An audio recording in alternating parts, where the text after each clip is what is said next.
Reproduction chapter की? DPP 1 और 2। 1 and 2। 1 and 2। DPP 1 and 2 मतलब ये एसेक्सुअल पे बेस्ड है डीपीपी दोनों? Yes sir. Okay, DPP 1 and 2 बोली थी। अच्छा, मैंने एसेक्सुअल रिप्रोडक्शन बोला था, तैयार कर लेना अच्छे से।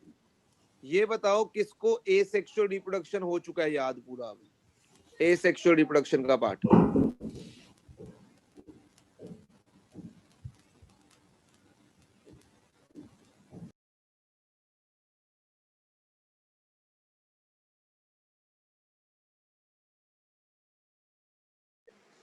हाँ जी, एसेक्सुअल रिप्रोडक्शन का पार्ट किस किस को याद हो गया है? हाँ जी हर्षिता, अभी याद नहीं हुआ तुम्हें एसेक्सुअल रिप्रोडक्शन का पार्ट? सर टिश्यू कल्चर में प्रॉब्लम है थोड़ी। वो प्रॉब्लम की बात मैंने हर्षिता की, तुम यार मेरी बातों को या तो समझ नहीं पाते हो। यहाँ पर ये थोड़ी कि जिन्होंने हाथ खड़े किया उनको कोई प्रॉब्लम नहीं है। भैया आज मैं आया किस लिए हूँ? प्रॉब्लम्स के लिए आया हूँ ना। मैंने बोला तुमने अपने एंड से क्या एसेक्सुअल रिप्रोडक्शन को याद कर लिया है? प्रॉब्लम्स मैं लेने आया हूँ। तो नहीं, या तो तुम्हें मेरी बातें समझ नहीं आती हैं या तुम मुझे समझना चाहते नहीं हो। कभी मैसेज भेजता हूँ वो भी नहीं समझ आते हैं आधों को तो, कि मैंने क्या ही कहा है। हाँ जी युवराज भारद्वाज, क्यों नहीं याद हुआ अभी तक एसेक्सुअल रिप्रोडक्शन का पार्ट? युवराज भारद्वाज, मैं तुमसे बात कर रहा हूँ। हाँ जी सर। हाँ जी, क्यों नहीं याद हुआ अभी तक एसेक्सुअल का पार्ट? नहीं सर, हो गया याद। तूने हाथ तो खड़ा किया नहीं। अच्छा, ये लो सर, कर दिया। भाई मेरे कहने से थोड़ी करना है, अगर आता है तो करना है, नहीं आता तो नहीं करना है, सिंपल सी। नहीं सर, मैं मैं ना बुक लेने गया था, मतलब फिर मेरे को पता नहीं ओके, था आपने कहा है। मैं बार बार एक चीज तुम्हें समझा रहा हूँ, उस चीज को समझ लो। जो बच्चे इस बैच में आ रहे हैं वो इस बैच में इसीलिए आ रहे हैं कि वो सिंसियर हैं और वो सच्चाई से काम लेंगे। अगर वो बोल देंगे कि सर हो गया है, तो मतलब मैं उन पे इतना फेथ कर सकूं कि उनको हो गया होगा। बाकियों की तरह मत पेश आना। मैं बार बार बोल रहा हूँ कि मैं धोखे में रहूं, मुझे धोखे में नहीं रहना है। धोखे में तुम रह जाओगे कल को, टॉपिक्स नहीं होंगे तुम्हारे। कहीं मुझे धोखे में रख रहे हो कि यार हाँ ठीक है हाथ खड़े कर देते हैं, बड़ा सर को पता लगना है, कर ले नहीं कर लिया। ये कंप्लीटली तुम्हारे ऊपर है। तुम्हें इस बैच में रखने का मतलब ही यही है कि तुम जो है रिजल्ट लाओगे और जो है सिंसियरली काम करोगे। ये नहीं है कि इस, देखो मैं एक चीज पहले ही बता देता हूँ, इस बैच में आने से नहीं होगा मार्क्स आ जाएंगे। इस बैच को तुमने, अगर तुम इस बैच में आ गए तो मतलब तुम्हारे मार्क्स आ जाएंगे, नहीं, ऐसा बिल्कुल नहीं है। तुम्हारे एफर्ट से तुम्हारे मार्क्स आने हैं। इस बैच में मैं तुम्हारे डाउट्स लेने जरूर आया हूँ, बट अगर तुमने हाथ खड़ा कर दिया कि मेरे को आ गया है, तो मतलब ये तुम अपनी सच्चाई को दर्शा रहे हो यहाँ पर। अगर इन केस तुमने झूठ बोला तो फिर वो तुम्हारा ही लॉस बन के कल को आएगा, मुझे मत कहना इस चीज का। हाँ जी, एसेक्सुअल रिप्रोडक्शन में कौन से टॉपिक समझने हैं? बाकी हाथ नीचे कर लो। किसने टॉपिक्स को समझना है और वो कौन से टॉपिक्स है वो हाथ खड़े कर लो, जिस भी टॉपिक में प्रॉब्लम है। तो वो बच्चे सिर्फ अब हाथ खड़ा करें जिनको एसेक्सुअल रिप्रोडक्शन में किसी टॉपिक में प्रॉब्लम है। हाँ जी अंश गुप्ता बोलो जी, किस टॉपिक में प्रॉब्लम है? Sir tissue culture. Tissue culture, ठीक है जी। और बोलो अंश गुप्ता। सर बस और नहीं है। हाँ जी अर्पित बोलो। Sir regeneration. रीजनरेशन, हाँ जी और बोलो अर्पित। सर और नहीं। हाँ जी गाने बोलो। सर ये समझना था कि जब वेजिटेटिव प्रोपगेशन में डिजीज फ्री प्लांट्स क्यों नहीं क्रिएट हो पाते लेकिन टिश्यू कल्चर में हो जाते हैं। ओके, और? सर बस। हाँ जी तमन्ना तुम बोलो। सर मेरा आज सच कोई टॉपिक नहीं है, मेरे को नोट्स में थोड़े से पॉइंट्स थे वो आपसे पूछने थे बस। ठीक है। हाँ जी नंदन बोलो। लेयरिंग और ग्राफ्टिंग। और बोलो। सर बस। हाँ जी Saumya. Sir tissue culture. Okay, हाँ जी वंश जेठी। सर आर्टिफिशियल का ग्राफ्टिंग बस। आर्टिफिशियल का ग्राफ्टिंग बस। हाँ जी। देखो जी पहले समझ लो टिश्यू कल्चर। पहली बात तो टिश्यू कल्चर जो तुम्हारे 10th के कोर्स में है वो इतना डिटेल्ड नहीं है, और वो बहुत ही इजी सा एक टॉपिक है जिसको तुमने पता नहीं अपने माइंड में शायद मुश्किल क्रिएट करके बना लिया या तुम्हें उसको बहुत मुश्किल लग रहा है। कोई मुझे टिश्यू कल्चर को समझाने की कोशिश करेगा बहुत ही स्पष्ट, बहुत ही इजी लैंग्वेज में, मतलब एक ऐसी लैंग्वेज में, एक ऐसे तरीके से जिससे वो बहुत ही इजी हो जाए टॉपिक। देखो टिश्यू कल्चर में हम क्या करते हैं, मान लो ये हमारे पास एक प्लांट है, ठीक है, ये मान लो मेरे पास क्या है, एक प्लांट है, ठीक है। मैंने क्या करा, इस प्लांट का कोई भी एक हिस्सा, मान लो ये लीफ का पत्ती उठा लिए मान लो, ठीक है, इस लीफ में मैंने क्या किया, पर्टिकुलर टिश्यूज, मैंने कुछ एक पार्ट उठाया जिसमें कुछ ना कुछ टिश्यूज थे या ऑर्गन थी, या टिश्यू या कोई ऑर्गन, मैंने, एक सेकेंड,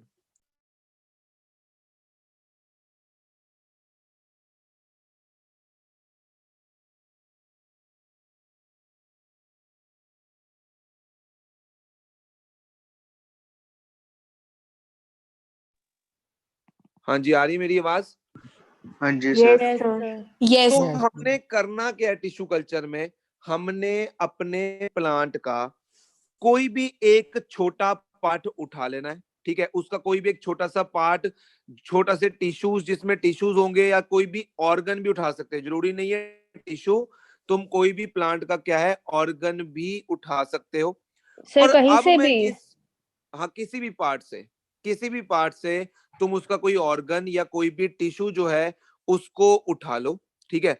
अब हम क्या करेंगे, उसको लैब के अंदर आर्टिफिशियली वो जो हमने पार्ट उसका निकाला है, उसके जो टिश्यूज निकाले हैं या उसका ऑर्गन जो निकाला है, उसकी हेल्प से हम नए प्लांट्स जो है वो ग्रो करवाने की कोशिश करते हैं। तो basically tissue culture is what, it is maintaining, मैं कहूंगा it is maintaining and growing plant cells, it is maintaining and growing plant cells और टिश्यूज, प्लांट सेल्स को ग्रो करवा सकते हैं, टिश्यूज को या फिर ऑर्गन्स को, ठीक है। किसमें, एक आर्टिफिशियल मीडियम में, हम अपनी लैब में एक आर्टिफिशियल मीडियम बना लें, आर्टिफिशियल मीडियम में हम क्या रखेंगे, हम वो सारी चीजें रखेंगे जो प्लांट को ग्रो करने के लिए चाहिए, यस और नो। इस आर्टिफिशियल मीडियम में मैं प्लांट के हार्मोन्स रखूंगा, ठीक है, मैं प्लांट के हर वो चीज रखूंगा जो प्लांट को, प्लांट के सेल्स को डिवाइड करने के लिए चाहिए या प्लांट को ग्रो करवाने के लिए चाहिए। तो हमने क्या किया, बेसिकली टिश्यू कल्चर एक टेक्निक है जिसमें हम प्लांट को मेंटेन करते हैं और क्या करते हैं, ग्रो करते हैं, या तो उसके सेल्स या तो उसके टिश्यूज या तो उसका कोई ऑर्गन अंडर आर्टिफिशियल मीडियम, किसी आर्टिफिशियल मीडियम में करते हैं। और इसी प्रोसेस को हम क्या बोलते हैं, टिश्यू कल्चर। मतलब हमने प्लांट्स को आर्टिफिशियली ग्रो करवाया अपनी लैब के अंदर। बहुत सारी कांच की बॉटल्स पड़ी होती हैं, यूट्यूब पे कभी सर्च करो टिश्यू कल्चर तो तुम्हें पूरी टेक्निक वो दिखाने की कोशिश करेगा।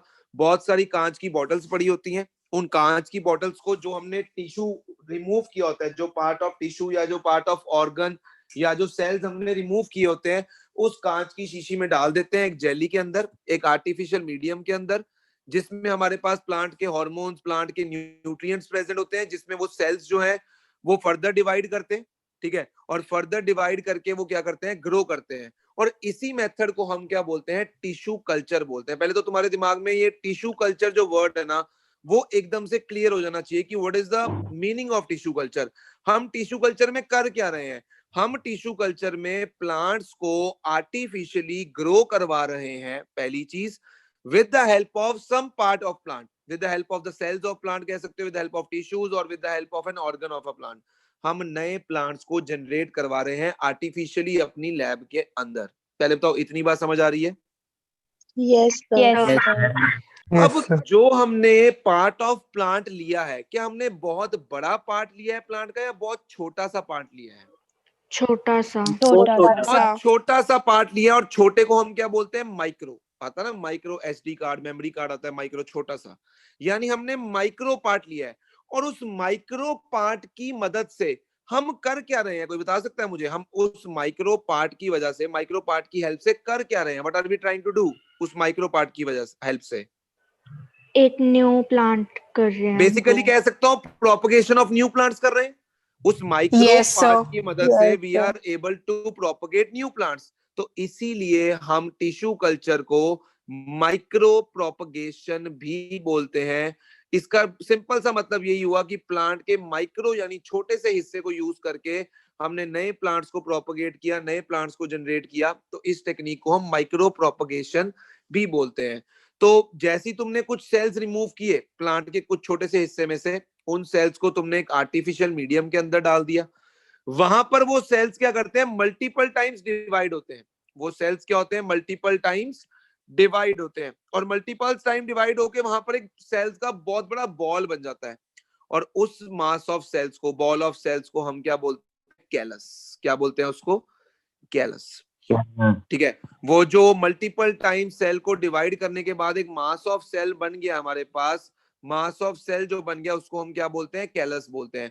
पहले सेल्स डिवाइड हुए, फिर हम नेक्स्ट जेली के अंदर डालते हैं। हमारे पास बहुत सारी कांच की बोतल्स होती है जिनमें जेली हमारा आर्टिफिशियल मीडियम होता है। तो मान लो मैंने इन सेल्स को नेक्स्ट जेली में प्लेस किया, वहां पर टिश्यूज फॉर्मेशन शुरू हो गई, वहां पे धीरे धीरे इसके रूट्स आने शुरू हो गए, शूट्स आने शुरू हो गए, देखते ही देखते जो है एक नया प्लांट बनना शुरू हो जाएगा। तो basically tissue culture is nothing but maintaining and growing plants from the plant parts, मतलब पार्ट ऑफ प्लांट लेके उसके सेल्स या उसके टिश्यूज या उसके ऑर्गन को लेकर नए प्लांट्स को प्रोपोगेट करने की टेक्निक को हम क्या बोलते हैं, टिश्यू कल्चर। हाँ जी वंश जेठी, हाँ जी बोलो वंश जेठी। हाँ जी, बाकियों को समझ आ रहा है कि what is the meaning of tissue culture? Yes, sir. और जिस Yes, प्लांट sir. का हिस्सा, जिस प्लांट का वो छोटा सा पार्ट हम लेते हैं, उस प्लांट को हम बोलते हैं एक्स प्लांट। वैसे इतनी डिटेल तुम्हें नहीं आएगी एज सच, क्योंकि टिश्यू कल्चर तुम्हें एक येलो से बॉक्स में दिया हुआ है। अब उसको एक बार पढ़ो, एक बार गो थ्रू करो। तुम्हें मैंने एक बेसिक समरी सी या स्ट्रीम सी बता दी है। कोई है कोई स्टूडेंट जिसके पास एनसीईआरटी खुली हो और वो मेरे लिए अभी टिश्यू कल्चर को एक बार पढ़ दे? Sir, कोई भी Harshita. ऐसा सर खुली हुई है। हाँ जी, तो मेहताब पढ़ेगा टिश्यू कल्चर में क्या क्या चीजें लिखी हैं एनसीईआरटी के अंदर। यस सर, हाँ मेहताब, एक पेज।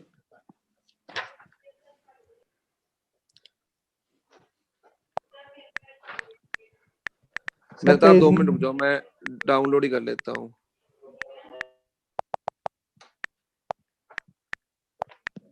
सर मिल गया टिश्यू कल्चर। ओके, पढ़ना शुरू करो। In tissue culture, new plants are grown by removing tissue or separating cells from the growing tip of a plant. एक The सेकंड रुक cells जा, एक सेकंड रुक जा, एक सेकंड, मैं डाउनलोड ही कर रहा हूँ, एक सेकंड रुक जा। एक बार उसे पढ़ा दूंगा तो तुम्हें क्लैरिटी हो जाएगी कि मैं क्या कहने की कोशिश कर रहा हूँ। बेसिक आइडिया तुम्हारे दिमाग में, पिक्चर क्लियर हो चुकी है कि हम टिश्यू कल्चर में करने क्या वाले हैं। वो अगर क्लियर हो जाता है ना, तो फिर आधी चीजें तो वैसे ही तुम्हें जो है प्रॉब्लम क्रिएट नहीं करेंगी। तो हाउ डू ऑर्गेनिजम्स रिप्रोड्यूस, जल्दी से ढूंढो कहां पर है, ये रहा।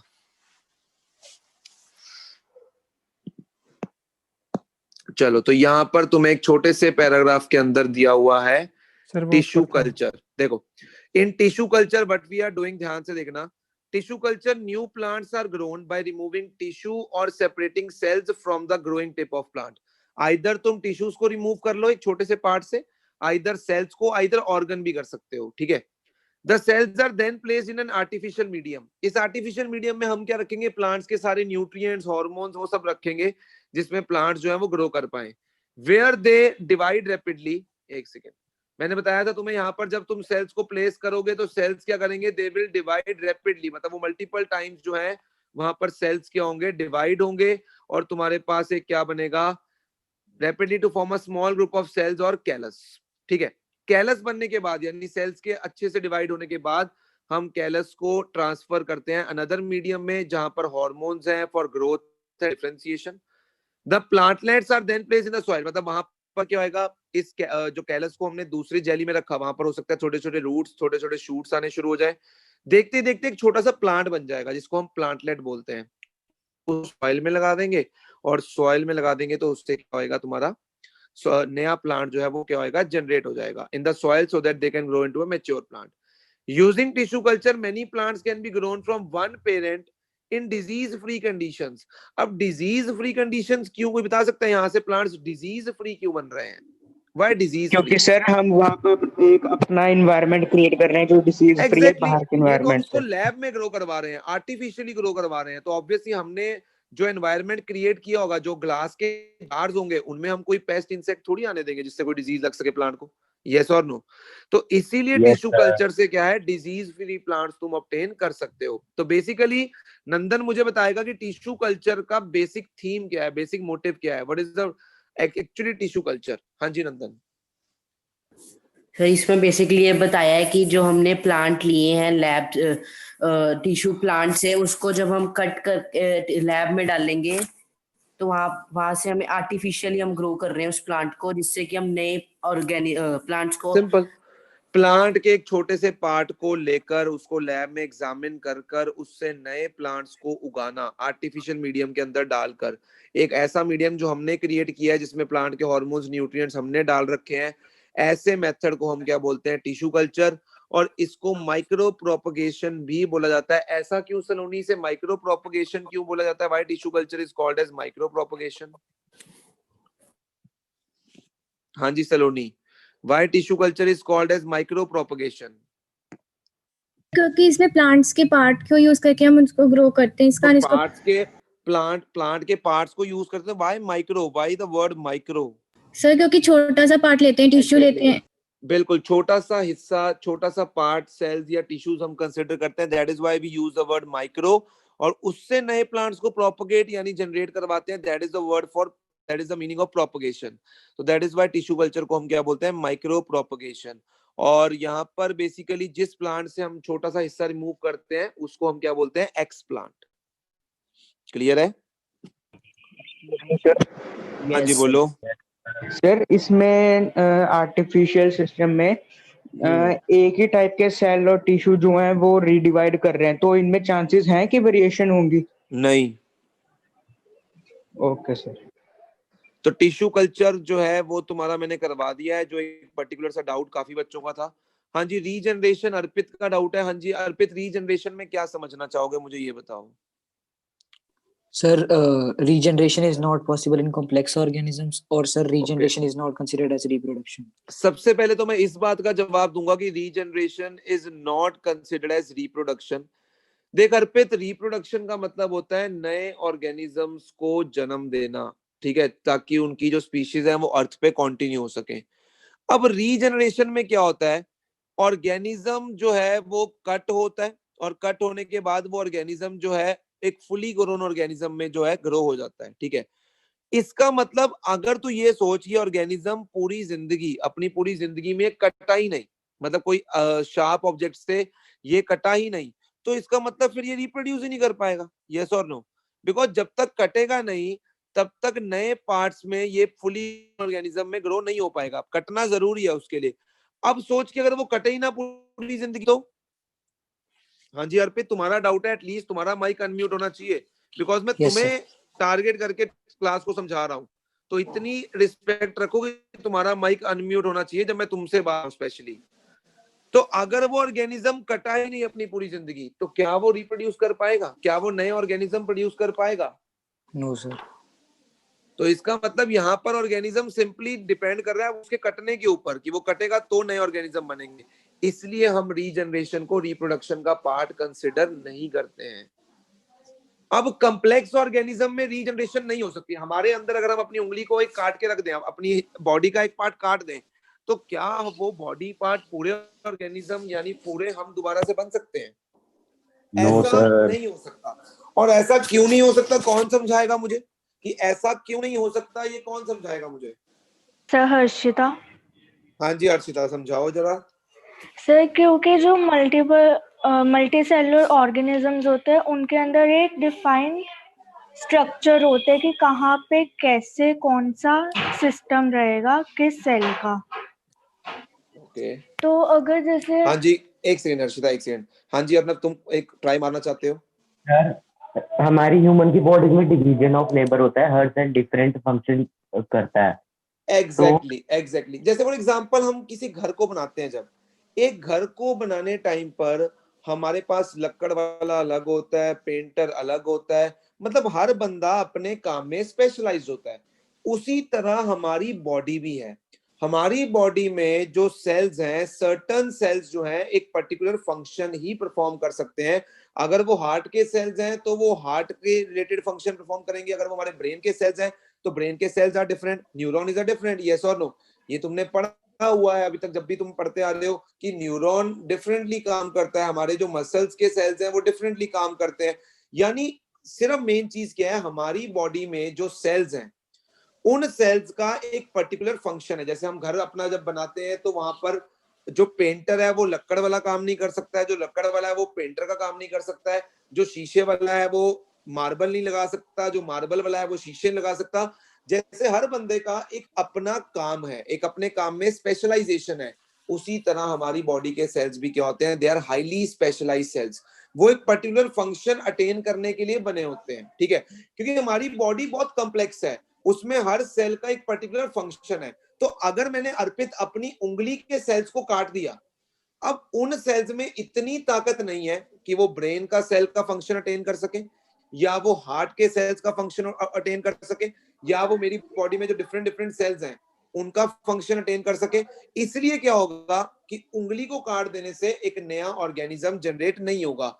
रीजनरेशन प्लेनेरिया जैसे ऑर्गेनिज्म में हो जाती है, बिकॉज उनका बॉडी डिजाइन बहुत ही सिंपल है, उनमें एक ही तरह के सेल्स हैं, कोई खास स्पेशलाइजेशन नहीं है सेल्स में, तो एक ही तरह के सेल्स जो है वो डिफरेंट डिफरेंट फंक्शंस जो है वो परफॉर्म कर लेते हैं, जिसकी वजह से अगर हम उनको काट दें तो जो सेल्स कटे हुए हिस्से के सेल्स होते हैं वो मल्टीपल टाइम्स डिवाइड करके एक टिश्यू बना लेते हैं और फर्दर वो टिश्यूज अपने एक ऑर्गन्स या ऑर्गेनिज्म को जनरेट कर सकते हैं, बिकॉज सेल्स में स्पेशलाइजेशन नहीं है।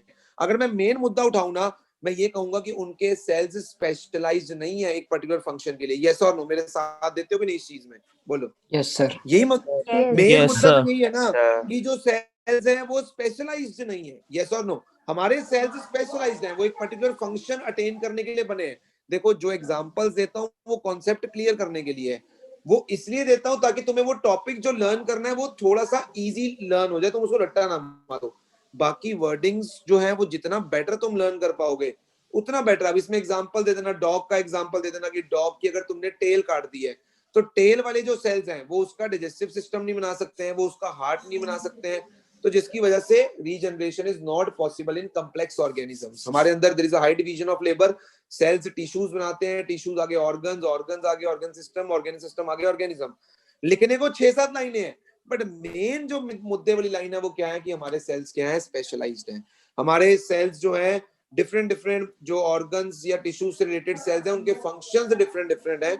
तो ऐसा नहीं है कि हमारे ब्रेन का सेल हमारे हार्ट बना सकता है, हमारे मसल्स में यूज हो सकता है। ब्रेन के सेल का अपना एक फंक्शन है, उसका फंक्शन है इलेक्ट्रिक सिग्नल्स को आगे पास करवाना, दैट इज व्हाई वो लंबे भी होते हैं न्यूरॉन। यस और नो, हमारे स्पर्म सेल का अलग फंक्शन है, हमारे फीमेल बॉडी में जो एग है उसका अलग फंक्शन है। यस और no? Yes sir. Yes sir. तो अर्पित मैंने समझाया है, अब उसको याद करना तुझे ही पड़ेगा, बट तुझे अब इजीली याद हो जाएगा बिकॉज तेरे माइंड में पिक्चर क्रिएट हो चुकी है कि उस आंसर में मेनली लिखना क्या है। अब तू उसको नोट्स में से पढ़ के लिख सकता है आराम से। Okay sir. हाँ जी, वेजिटेटिव प्रोपगेशन में लेयरिंग और ग्राफ्टिंग समझना है यार, ये तो सिंपल ही बहुत है। लेयरिंग में तो क्या करना है, मुझे अपने प्लांट को, ये प्लांट है मेरा, ये मान लो सॉइल है, मैंने प्लांट को ऐसे ग्रो करवाना है कि उसकी एक ब्रांच सॉइल से निकलती हुई जाए। यस और नो? यही कर, मैंने उसको ऐसे ग्रो करवाना है आर्टिफिशियली, मतलब खुद ऐसा उसको मोल्ड करते जाना है कि उसकी जो एक ब्रांच है ना वो सॉइल से निकलकर ऊपर जाए। अब जो ब्रांच सॉइल से निकल के ऊपर जाएगी उसमें क्या होगा, रूट्स डेवलप होनी शुरू हो जाएंगी, ठीक है, रूट्स आ जाएंगी, यहाँ पर शूट्स, यहाँ लीव्स आ जाएंगे। तो उसके बाद हम क्या करेंगे, उसको मेन पार्ट प्लांट से कट कर देंगे, तो देखो नया प्लांट बन गया। यस और no? Using the parts of the old plant हमने नए प्लांट को जनरेट करवा लिया आर्टिफिशियली, और this is the method which we called as layering. Yes और no? Yes sir. Yes sir. भाई ये डाउट वंशजेट थी और कुछ और स्टूडेंट्स का था, लेयरिंग का देख लो अगर तुम्हारे दिमाग में क्लियर हो चुका है तो बोलो। Yes sir. उसके बाद ग्राफ्टिंग में हमने क्या करना है भाई, एक का उठा लाएंगे रूट पार्ट, एक का उठा लेंगे स्टेम पार्ट, स्टेम पार्ट, दोनों को जोड़ देंगे और टाई कर देंगे, ठीक है। ऐसा क्यों करेंगे भाई, अगर मान लो एक सेब का जो प्लांट है, मतलब जो सेब वो मीठा है और एक दूसरा जो है उसमें डिजीज कम लगता है, वो डिजीज रेजिस्टेंट है, तो एक का उठा लिया रूट पार्ट, दूसरे का स्टेम पार्ट, दोनों को टाई कर दिया अब जो नया प्लांट ग्रो होगा उसमें दोनों प्लांट्स की जो कैरेक्टरिस्टिक्स है वो आ जाएंगी। तो ये फायदा है ग्राफ्टिंग टेक्निक का कि इसमें जो डिजायर्ड कैरेक्टरिस्टिक्स है प्लांट की वो हम लेकर आ सकते हैं। और बता सकते हो स्क्योन और स्टॉक क्या होता है? कोई बता सकता है what is scion and what is stock? यहाँ पर दो टर्म्स यूज होती हैं, scion and stock. What is scion and what is stock? कोई भी बता सकता है तुम में से? The part of plant in soil is stalk. Okay मतलब जो रूट वाला पार्ट है, जो रूट वाला पार्ट है जिसको हमने रूट वाला, दैट इज स्टॉक, और जो स्टेम वाला पोर्शन है दैट इज स्क्योन। यस और नो? Yes, sir. तो जो हमने रूट वाला पार्ट लिया है एक प्लांट का जिसमें रूट्स हैं और दूसरे का स्टेम वाला लिया, तो रूट वाले पार्ट को हम बोलते हैं स्टॉक और दूसरे को हम क्या बोलते हैं? स्क्योन। सिंपल, ये है लेयरिंग और ग्राफ्टिंग। और बोलो। अरे जरूरी नहीं है कि मेरे एक बार समझा देने पे तुम्हें समझ आ जाए। तुम्हें नर नहीं बनाने मेरे आगे, यार मैं सर से पूछूंगा तो मेरे बारे में क्या सोचेंगे, मुझे नहीं आता।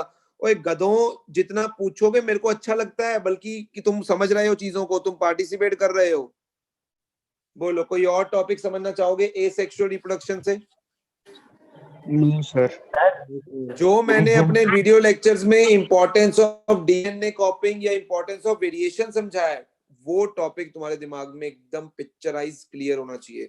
वो टॉपिक बहुत इजी तरीके से समझाया था तुम्हें, कैमल का एग्जांपल लेके, तो वो तुम्हारे दिमाग में बिल्कुल क्लियर होना चाहिए। उससे काफी क्वेश्चंस जो है वो तुमसे पूछे जा सकते हैं। हाँ जी बोलो। सर रीजनरेशन के एक लाइन लिखी हुई है, specialised cells proliferate and make large number of cells. हाँ इसका मतलब बेसिकली जो सेल्स है ना, कट पोर्शन के जो अर्नल्स होते हैं, वो सेल्स आगे फर्दर डिवाइड होते रहते हैं, और वो जब फर्दर डिवाइड होते जाएंगे तो क्या होएगा? सेल्स बढ़ते जाएंगे नंबर में, और सेल्स बढ़ते जाएंगे नंबर में मतलब सेल्स का एक क्या है, बॉल ऑफ सेल्स बन जाएगा वहां पर, मतलब सेल्स का एक गुच्छा सा बन जाएगा जो फर्दर एक स्पेसिफिक रोल अटेन करके टिश्यूज बन जाएगा। टिश्यूज आगे ऑर्गन्स बनाएंगे, ऑर्गन से फिर क्या होएगा? ऑर्गन सिस्टम और ऑर्गेनिज्म बन जाएगा कंप्लीट। Okay sir. हाँ जी सर मेरा वेजिटेटिव प्रोपगेशन में ये डाउट था कि आपने एक बार डिसएडवांटेजेस में लिखवाया था कि डिजीज फ्री बिल्कुल। प्लांट्स नहीं बन पाते, तो वो एक्सप्लेन कर दो। बेसिकली इसमें डिजीज फ्री का नहीं है, डिजीज फ्री डिपेंड करता है कंडीशंस के ऊपर। अब जब हम ऑब्वियसली अब हम जब सॉइल में कोई कट पार्ट ऑफ प्लांट लगाएंगे तो हो सकता है कोई वीड, कोई इंसेक्ट उस प्लांट को अटैक कर सकता है। देखो टिश्यू कल्चर में वी कैन मतलब हम डिजीज फ्री प्लांट प्रोड्यूस कर सकते हैं, क्योंकि गान्या वो हम अपनी लैब में कर रहे हैं। लैब में अंदर तो हम देख सकते हैं ना उस चीज को कि कोई डिजीज ना हो, कोई भी पेस्ट ना हो, कुछ ना हो, क्योंकि वो हम ऑफिशियली अपनी लैब कर रहे हैं। बट जब हम ग्राउंड में हैं, उस ग्राउंड में हम कितनी भी कोशिश कर लें, हम डिजीज फ्री प्लांट ऐसा नहीं प्रोड्यूस नहीं कर सकते, कर सकते हैं। अगर हम हर चीज का ध्यान रखें तो डिजीज फ्री प्लांट ऑब्टेन कर सकते हैं, बट ऐसा नहीं कि हम हमेशा ही डिजीज फ्री प्लांट ऑब्टेन कर पाएंगे, बिकॉज हम ग्राउंड में ग्रो करवा रहे हैं। सॉइल से कोई भी इंसेक्ट, कोई भी पेस्ट हमारे प्लांट को अटैक कर सकता है। अब इसमें होता क्या, मतलब नुकसान क्या होता है? क्योंकि हमने जो प्लांट्स बनते हैं वेजिटेटिव प्रोपगेशन से similar to the parent plant होते हैं, तो वेरिएशंस नहीं होती है।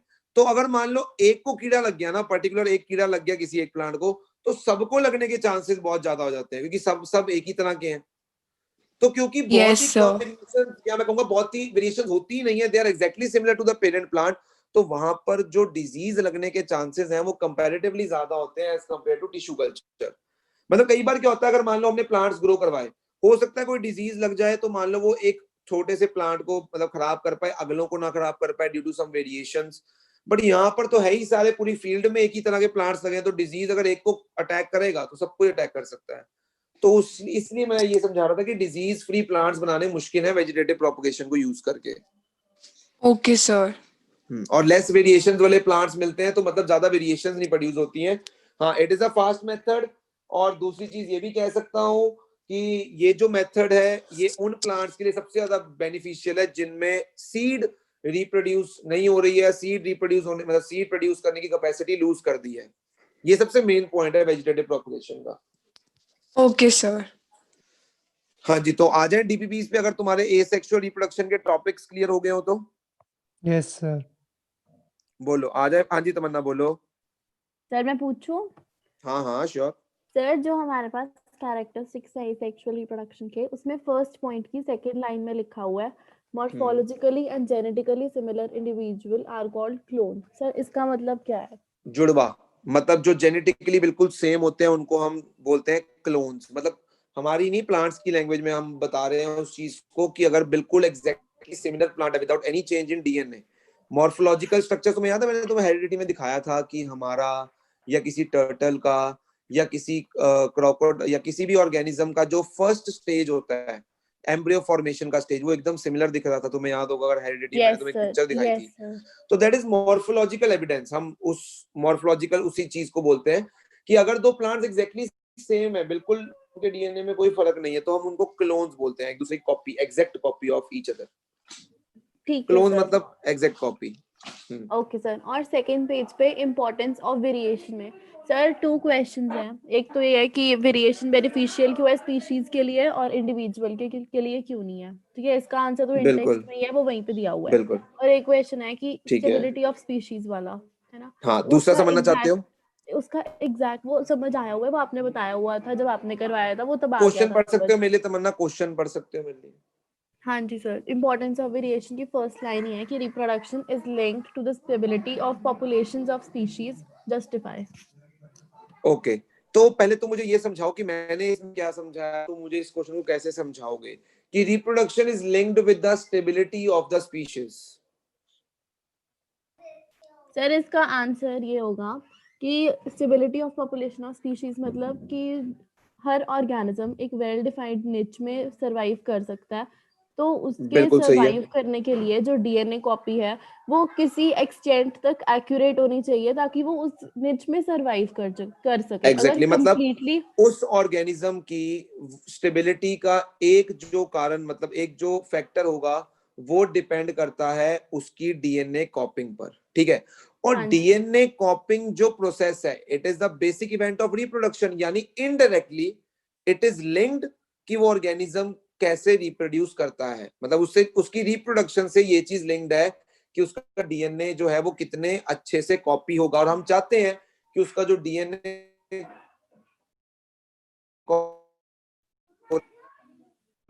वो उसको फीचर्स चाहिए to survive in that particular niche, वो सारे फीचर्स उसको उसके पेरेंट्स से मिल सके।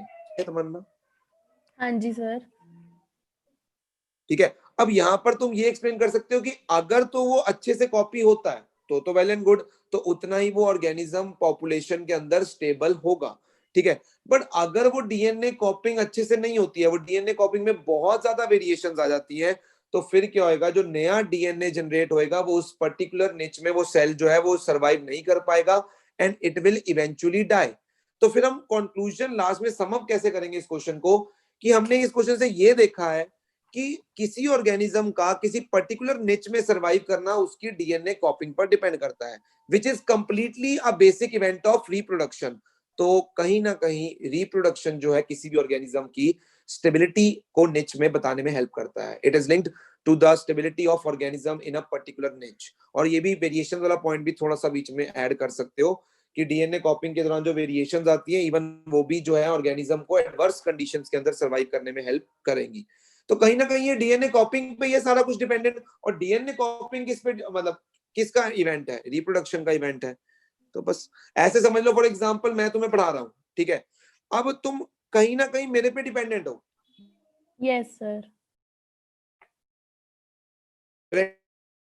ठीक है, मेरे इतना नहीं, मैं किससे एसोसिएटेड हूँ, I am associated with the academy.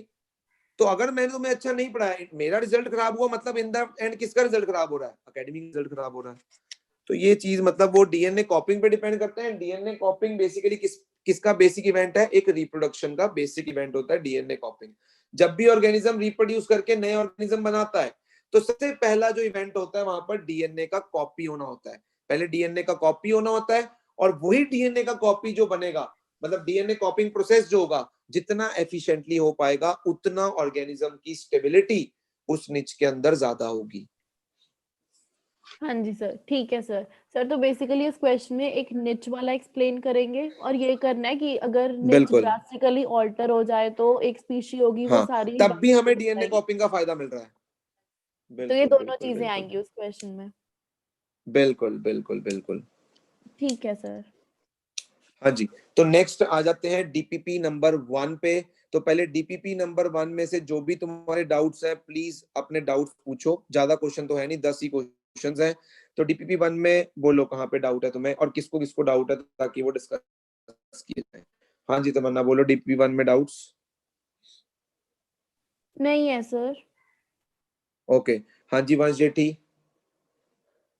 Sir 10th question, Why is it that asexual reproduction produces exact copies, but sometimes minor variations are also seen in the next progeny? Exact copies का reason यही है कि उसमें केवल एक ही parent involve होता है। तो हम कहेंगे उसमें एक ही पेरेंट इन्वॉल्व होता है, तो फिर एक ही पेरेंट इन्वॉल्व होता है, तो व्हाट इज द कारण वेरिएशंस? वेरिएशंस कारण डीएनए कॉपिंग है। अगर पेरेंट्स इन्वॉल्व होंगे तो उसमें एक तो वेरिएशन डीएनए कॉपिंग से आनी है, दूसरा दो पेरेंट्स के इन्वॉल्व होने से ज्यादा वेरिएशन आ जाती है। तो सेक्सुअल में ज्यादा वेरिएशन का कारण ही यही है, एक तो दो पेरेंट्स इन्वॉल्व है और दूसरा डीएनए कॉपिंग से तो आनी है। बट ए सेक्सुअल में हम क्या बोलते हैं, एग्जैक्ट कॉपीज ऑलमोस्ट बन जाती हैं। एग्जैक्ट बोल रहे हैं, बिल्कुल सेम डिट्टो नहीं बोल रहे हैं। रीजन भी कि डीएनए कॉपिंग से तो वेरिएशन आनी है, चाहे पेरेंट एक है बट फिर भी जब वो डीएनए कॉपी उसका होगा तब कुछ ना कुछ वेरिएशंस आएंगी। तो यही वो कह रहा है, why is it that asexual reproduction produces exact copies but sometimes minor variations are also seen? Minor variations are also seen in the next progeny because of DNA copying, because DNA copying process is not 100% viable, so that is why some minor variations are seen in the next progeny. Okay sir. हाँ जी दक्ष बोलो। Sir 5 और 7। 5 और 7। Keeping only one copy of DNA in the original cell would not work, ये बिल्कुल सही statement है। The copy pushed out wouldn't have organized cellular structure for maintaining life processes. ऐसा नहीं है, जो तुमने डीएनए कॉपी किया अब उसको अब सरवाइव करने के लिए पूरा सेल चाहिए होगा, डीएनए खाली सरवाइव नहीं कर सकता है। तो उसने क्या दिया तुम्हें, पहले रीजन में क्या दे रहा है वो ध्यान से एक बार फिर से पढ़ देता हूं मैं तुम्हारे लिए। Keeping only one copy of DNA in the original cell would not work. तो the copy pushed out wouldn't have organized cellular structure for maintaining life processes. मुझे गलत लग रहा है, reason is correctly wrong.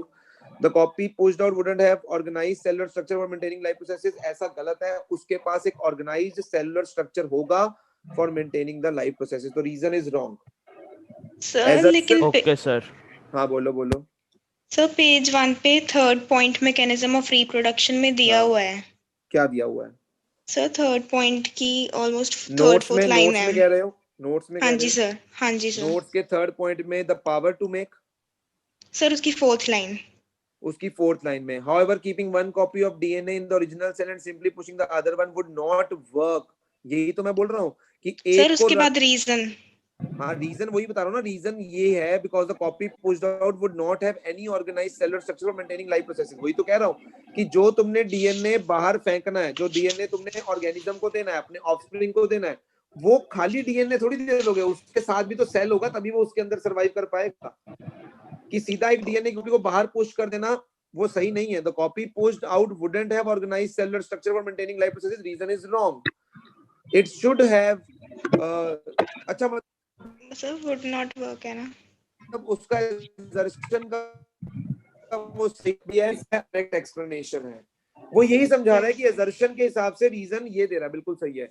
Assertion में कह रहा है keeping only one copy of DNA in the original cell would not work, वो इसलिए काम नहीं करेगा बिकॉज़ जो कॉपी बाहर फेंकी है उसके पास एक ऑर्गेनाइज्ड सेल स्ट्रक्चर नहीं होगा। हाँ जी मान बिल्कुल सही बोल रहे हो, मैं उसको ट्रू फॉल्स की टर्म में समझा रहा था। एजर्शन भी सही है, रीजन भी सही है, और एजर्शन का करेक्ट एक्सप्लेनेशन रीजन है, यानी ए पार्ट आएगा इसका आंसर। Okay sir. हाँ जी दक्ष, नेक्स्ट कौन सा था तुम्हारा? Sir 7th। If the niche is drastically altered, population of existing species would increase.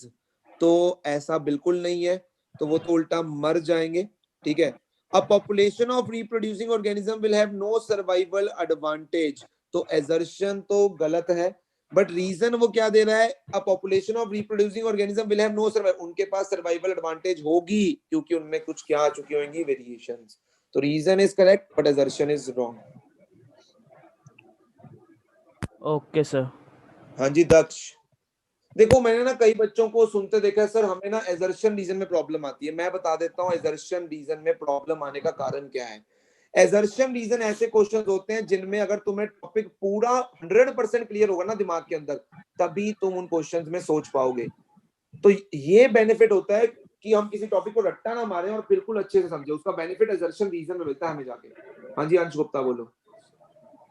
Sir मेरे भी 5 और 7 ही थे।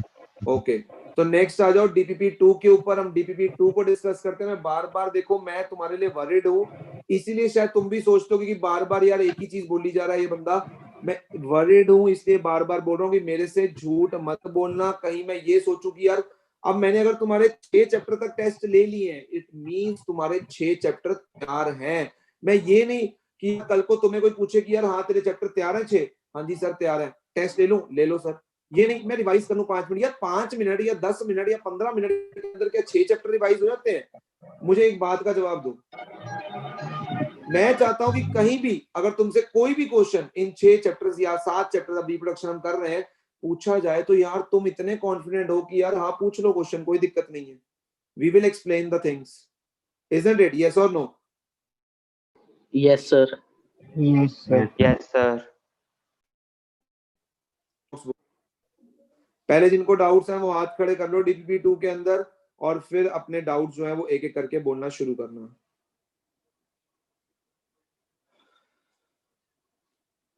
हाँ जी मेहताब अपने सारे क्वेश्चंस के डाउट एक ही साथ ले लेना, जो जो क्वेश्चन में तुम्हें डाउट होंगे ओके सर। एक ही बार में डिस्कस करेंगे। सर मेहताब सर बोलो 9 क्वेश्चन पहला। एक second, 9th question. All multicellular organism divide cell by cell. हाँ जी बताओ ये ट्रू है या नहीं है? सर ट्रू है। ट्रू है। Every multi cell organism is a random collection of cell. ये गलत है, वो गलत है। रैंडम कलेक्शन ऑफ सेल्स नहीं है, it is the specialised collection of cells. तो Mehtab assertion is true but reason is false. Next. Okay sir. Sir 22 22 right suitable condition necessary for seed germination. Seed को ग्रो करवाने के लिए कौन मुझे बताएगा what are the favourable conditions? Damp proper temperature, conditions, good quality of soil, sunlight, moisture, oxygen. Availability of food, sunlight, water, ये सब favourable conditions होंगी किसी भी सीड को ग्रो करवाने के लिए। Availability of food, sunlight, moisture, water, damp conditions. क्यों ओके मेहताब? सर ठीक है सर। नेक्स्ट सर बस। ओके नेक्स्ट आ जाओ। नेक्स्ट है मान्या। हाँ जी मान्या बोलो doubts. So question number 17.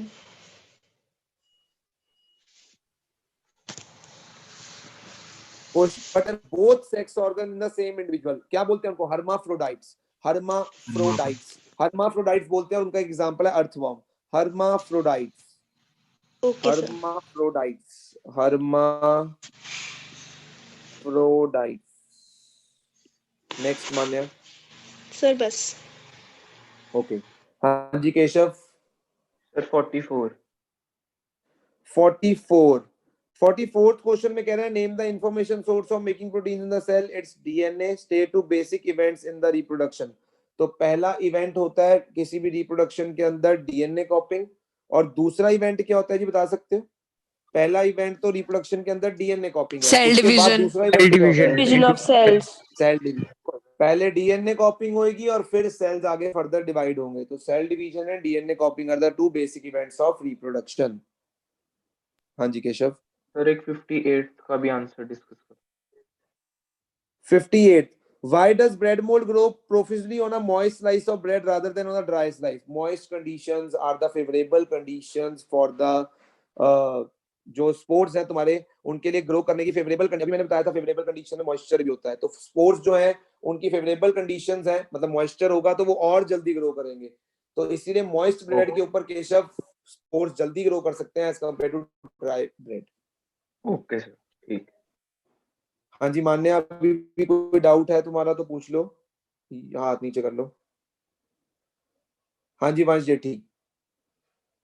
Sir 36 का बी पार्ट। 36th का बी पार्ट। 36 का बी पार्ट है name the following blobs that develop at the tips of non reproductive threads in Rhizopus. क्या बोलते हैं? स्पोरेंजिया। स्पोरेंजिया जिसमें से स्पोर्स निकलते हैं। नेक्स्ट। ओके और sir 53rd differentiate between the कौन सा वाला पार्ट? एक सेकंड सर चेक कर लो। 53rd नहीं sorry 43 cell division is a type of reproduction in unicellular organism, justify. कौन बताएगा? Cell division is a type of reproduction in unicellular organism. Unicellular organism में सेल डिवीजन ही reproduction है, ये justify करना है। हाँ जी, कोई बता सकता है? सर मैं ट्राई करूं? हाँ हाँ श्योर, गाने बोलो। सर ड्यूरिंग सेल डिवीजन क्या होता है कि जो यूनिसेलुलर ऑर्गेनिज्म है वो टू डॉटर्स सेल डिवीजन के ड्यूरिंग पहले न्यूक्लियस इलोंगेट करता है और फिर साइटोप्लाज्म डिवाइड हो जाता है और टू डॉटर न्यूक्लियाई ऑब्टेन हो जाते हैं। और ठीक है, और ये सेल डिवीजन हो रही होती है लेकिन हमें ऑर्गेनिजम्स प्रोड्यूस हो जाते हैं, इसलिए रिप्रोडक्शन का टाइप है। हम कहेंगे सेल डिवीजन एक ऐसा प्रोसेस है जिसमें पेरेंट सेल जो है वो दो से ज्यादा डॉटर सेल्स में डिवाइड होता है। यस और नो? Yes sir. ठीक है, मतलब जो यूनिसेलुलर ऑर्गेनिज्म है वो डिवाइड होकर क्या कर रहा है? फॉर्मेशन ऑफ डॉटर सेल्स कर रहा है। यही हुआ ना सेल डिवीजन में? क्या हुआ? तुम्हारा जो पेरेंट सेल है वो डिवाइड होकर या तो दो से ज्यादा डॉटर सेल्स प्रोड्यूस करेगा। ठीक है, इसका मतलब यूनिसेलुलर ऑर्गेनिज्म डिवाइड होता है और उससे क्या बनते हैं? डॉटर सेल्स बनते हैं। तो क्या हुआ? एक तरह से सेल डिवीजन ही क्या हुआ? उनके लिए रिप्रोडक्शन हुआ, क्योंकि रिप्रोडक्शन का मतलब जनरेशन ऑफ न्यू स्पीशीज, मतलब न्यू ऑर्गेनिज्म का जनरेट होना फ्रॉम द प्रीवियस वन। और यहाँ सेल डिवीजन में भी क्या हो रहा है? यूनिसेलुलर में यही हो रहा है। जब सेल डिवाइड कर रहा है, जब पेरेंट बॉडी डिवाइड कर रही है तो नए ऑर्गेनिज्म बन रहे हैं। तो वंश जेठी सिंपल इस चीज को बस एक्सप्लेन कर दो कि सेल डिवीजन में जो हो रहा है वही रिप्रोडक्शन की डेफिनेशन होती है। Okay sir. नेक्स्ट बोलो। बस सर। ओके, नेक्स्ट है मेरे पास जिसने डाउट लेना है, सलोनी। हाँ जी सलोनी बोलो। सर 19th क्वेश्चन नंबर 19 है मेरे पास। Malarial parasite divides into many daughter individuals simultaneously through a multiple fission. State advantage the parasite gets. Multiple fission की एडवांटेज है कि उसमें सिस्ट बन जाती है, अनफेवरेबल कंडीशंस में सिस्ट बन जाती है जो कि ऑर्गेनिजम्स को प्रोटेक्ट करके रखती है। This is the advantage of multiple fission over the binary fission. Okay sir, sir 46 है। 46 में दिया है fallen leaves of bryophyllum on the ground produce new plants whereas the leaves of rose do not. Explain this difference between the two plants. तो Bryophyllum जो होता है उसके नए प्लांट्स उसके लीफ से बनते हैं, बिकॉज उसके लीफ में बड्स होते हैं which further grow to form a new plant. But rose plant जो है वो लीफ से प्रोड्यूस नहीं होता, वो उसके स्टेम से प्रोड्यूस होता है। वो कटिंग से प्रोड्यूस होने वाला प्लांट है और अगर तुम रोज की स्टेम सॉइल में गाड़ दोगे तो रोज प्लांट बन जाएगा। अब तुम ब्रायोफाइलम की अगर स्टेम डालोगे तो ब्रायोफाइलम नहीं बनेगा। इसका कारण वही है कि ब्रायोफाइलम जो है reproduces with the help of birds जो कि उसके लीव्स पे प्रेजेंट होते हैं, जबकि रोज में ऐसा नहीं होता कि उसके लीव्स में कुछ बर्ड्स हो जो नया रोज प्लांट बना सकते हैं। रोज प्लांट अगर दोबारा रीजनरेट करना, नया बनाना है तो तुम्हें उसका स्टेम पार्ट लेना पड़ेगा, स्टेम पोर्शन लेना पड़ेगा। Yes sir. हाँ जी अंश गुप्ता बोलो। सर 7th क्वेश्चन में क्या बोल रहा है तुमसे? 7th question, in Rhizopus tubular thread like structure bearing sporangia at their tips are called. हाँ जी क्या बोलते हैं? ट्यूबुलर थ्रेड लाइक जो ट्यूब्स होती है, थ्रेड लाइक स्ट्रक्चर, उनको क्या बोलते हैं? हाइफे। नेक्स्ट सर एक 36 name the following thread like non reproductive structures present in Rhizopus. जल्दी से बताओ, thread like non reproductive tissues structures present in Rhizopus. Hyphae. Blobs मैंने बता दिया अभी, sporangia. Explain how the structures protect themselves and what is the function of the structures released from the blobs in the Rhizopus. तो कैसे protect करते हैं? एक protective covering बनाकर रखते हैं अनफेवरेबल कंडीशंस में, और उसके बाद वो स्पोर्स का फंक्शन पूछ रहा है तेरे से। स्पोर्स क्या करते हैं? नए आगे जो इसमें से स्पोर्स निकलते हैं वो क्या करते हैं? फर्दर रिप्रोड्यूस कराने में हेल्प करते हैं, न्यू ऑर्गेनिजम्स को, न्यू स्पोर्स को जनरेट करवाने में हेल्प करते हैं। Sir 40 question number 40, name the causative agent of disease kala azar leishmania and its mode of asexual reproduction. Its binary fission. Leishmania and binary fission. Okay. हाँ जी नंदन बोलो। सर 57th क्वेश्चन है, what happens when a mature spirogyra filament attains considerable length. तो attain हो जाएगी तो वो divide हो जाएगा इनटू 2 और मोर डॉटर ऑर्गेनिज्म। Okay sir. और 29th list any 4 reasons for. ये तो सर मैं नहीं बताऊंगा, ये बहुत अच्छे से नोट्स में दिया हुआ है एनसीईआरटी में, और मैं डिस्कस कर चुका हूं शायद इसे गान्या के साथ कि वेजिटेटिव प्रोपगेशन के बेनिफिट्स क्या है। एक तो fast method of growth, similar plants grow करवाए जा सकते हैं। तीसरा सबसे इंपॉर्टेंट कि इनसे वो प्लांट्स ग्रो करवाए जा सकते हैं जो सीड प्रोड्यूस करने की कैपेसिटी को लूज कर चुके हैं। तो इसके एडवांटेजेस नोट्स में बड़े अच्छे से दिए हुए हैं, एनसीईआरटी में भी दिए हुए हैं अच्छे से। Okay sir. ये क्वेश्चन डाउट नहीं बन।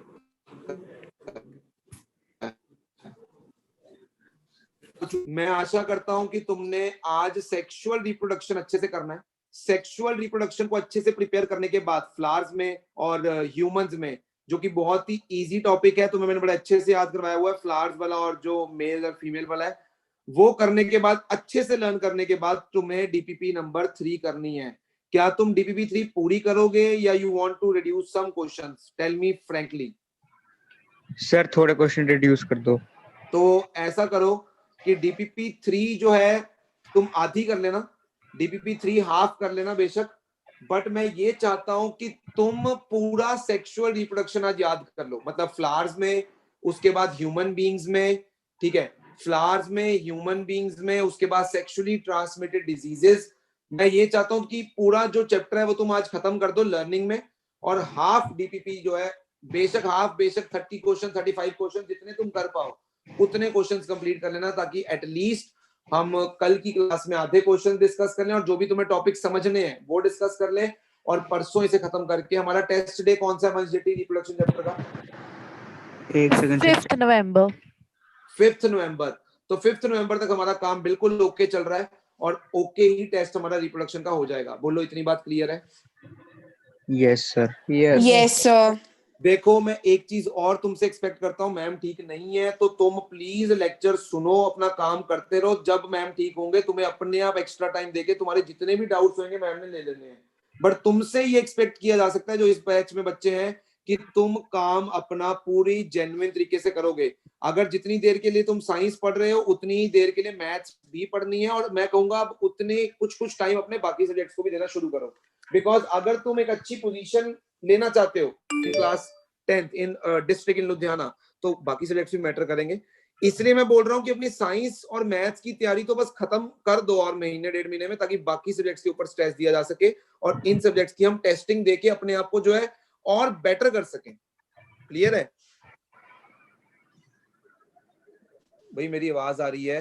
Yes sir. तो मैं Yes, तुमसे sir. सिर्फ एक्सपेक्टेशन कर सकता हूँ, अगेन मेरी एक्सपेक्टेशन मत तोड़ना, तुमसे होप्स हैं। तुम जितना भी टाइम, जो भी टाइम तुम्हें चाहिए मेरे से, मेरा टाइम अवेलेबल है, मैम तुम्हें टाइम देने के लिए रेडी है जैसे वो ठीक होंगे। बट तुम अपना काम बिल्कुल जेन्युइनली पूरी सच्चाई से करो, बस तुमसे ये एक्सपेक्टेड है मुझे कि तुम कल को कुछ अच्छा करोगे और सिंसियरली काम करोगे। बस कल मिलते हैं यस सर। सेम टाइम 2 से 3। अपने जितने भी क्वेरीज, अपने जितने भी कॉन्सेप्ट्स जो तुम्हें सेक्सुअल रिप्रोडक्शन के समझ नहीं आते हैं व्हाइल लर्निंग, तुम्हें डिफिकल्टी फील, मेरे साथ जरूर डिस्कस करो, मैं तुम्हें हेल्प करूंगा उसे लर्न करने में। तो कल मिलते हैं, और मीटिंग छोड़ देना, मैं एंड नहीं करूंगा, मीटिंग लीव कर देना please. Bye sir. Sir bye thank bye. Okay जी, ओके। बाय।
ये यहीं से पता लगता है कलयुग का।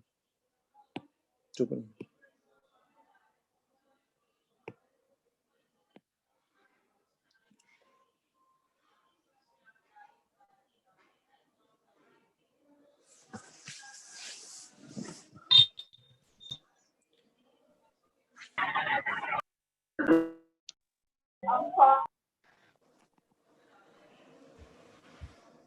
हाँ जी, मेरी आवाज आ रही है?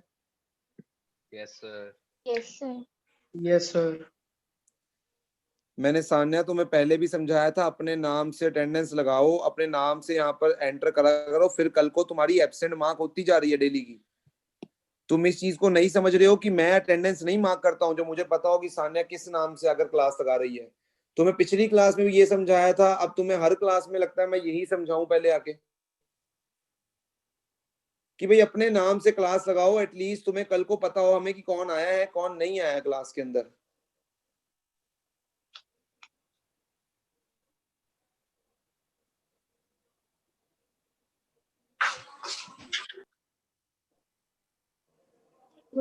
Good afternoon sir. Good afternoon जी।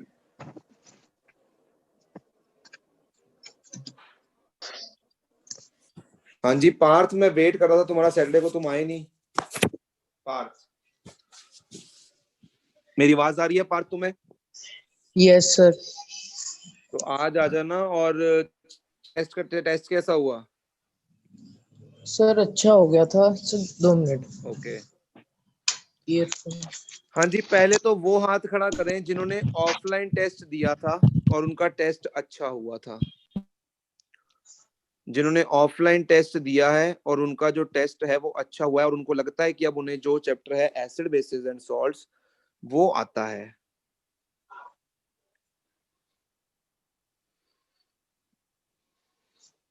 भैया सर।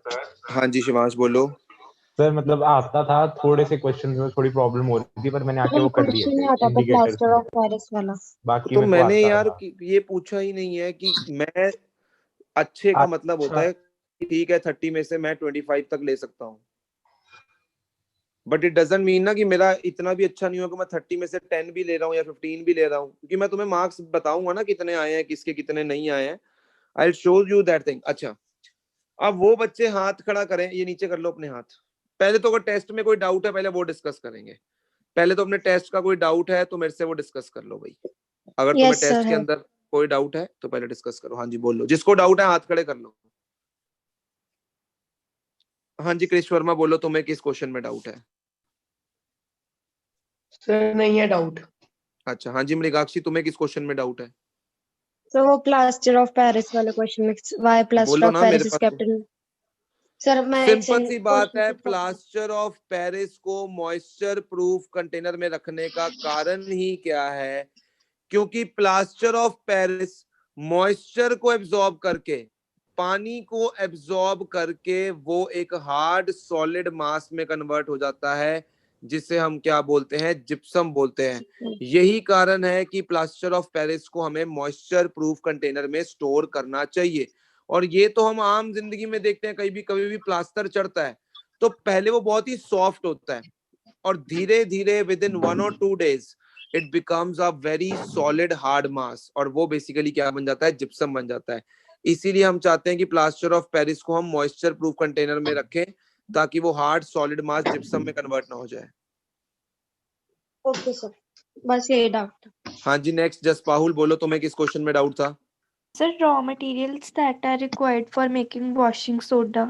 तो वॉशिंग सोडा के रॉ मटेरियल मतलब NaCl plus water plus ammonia plus carbon dioxide, इन्हीं से तो क्या बनेगा? पहले NaHCO3 और NH4Cl, इससे आगे Na2CO3 बनेगा। मतलब रॉ मटेरियल्स तो यही हुए ना जो स्टार्टिंग में लेकर चले तुम।